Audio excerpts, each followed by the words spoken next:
Alright, as usual, I figured I'd go ahead and do a video after I was almost done, but maybe this will help somebody that's trying to do this project in the future. So I've got some shelves here. I've already got 2 of the 3 in the wall. I used some 5/8 inch threaded rod. 5/8 inch threaded rod. You can see I then lubed it up a little bit with this super lube. The first shelf I put in, I didn't put any on there, and it was a bear to pound it in. So the second shelf I put this on seemed to help quite a bit. So I've got these guys coated up pretty good with the super lube grease.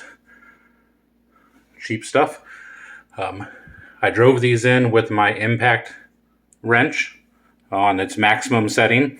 I have them 3.5 inches into the sheetrock and studs.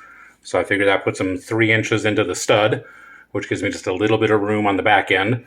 I drilled it with a 1/2 inch bit. I'll show you that here in just a second. Drilled it with a 1/2 inch bit, 5/8 inch rod. I put 2 nuts on the end here so I could jam them, and then put my impact wrench on and drove them all the way in.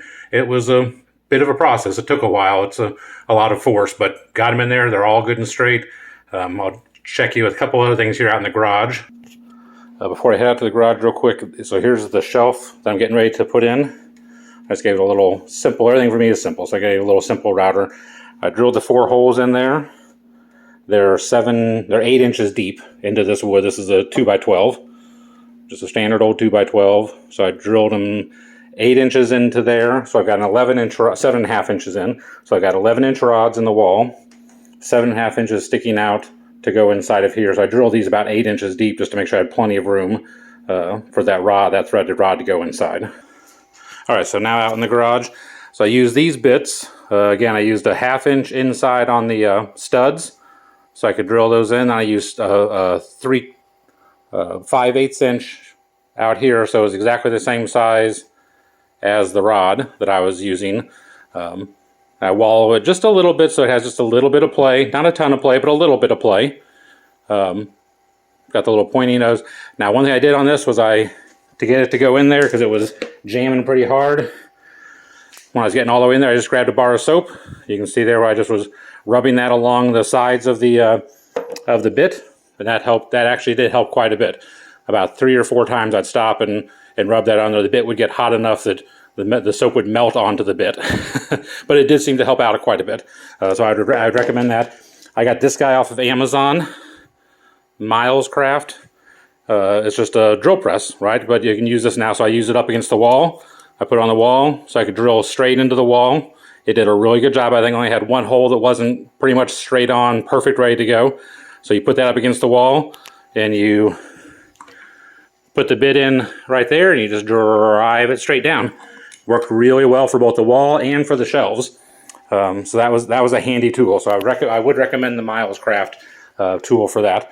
So you see, I just drove the bit in with that. Use that to drive the, and I put it on my highest setting. If it's on the 3rd highest setting, it wouldn't go all the way. So I had to put it all the way on the highest settings to get that to drive in there. Once I got the rods into the wall, then I took just an angle and put it up against the wall and used a hammer to straighten those rods out so that they would sit in there correctly, nice and level, both side to side and top to bottom. And then, like I said, use the 2 jam nuts on there to let my wrench drive it into the wall. So hopefully that helps out somebody who's trying to do these threaded rods into the wall. They're extremely stout. I think the 5/8 inch rod is probably overkill. I think I could probably stand on them, and I'm a big guy. So you might be able to get away with something less than a 5/8 inch rod. Maybe a 1/2 inch rod is probably more reasonable for most things on a floating shelf. We were just putting dishes on ours, and I didn't want them to wobble, so that's what we did. Best of luck to you.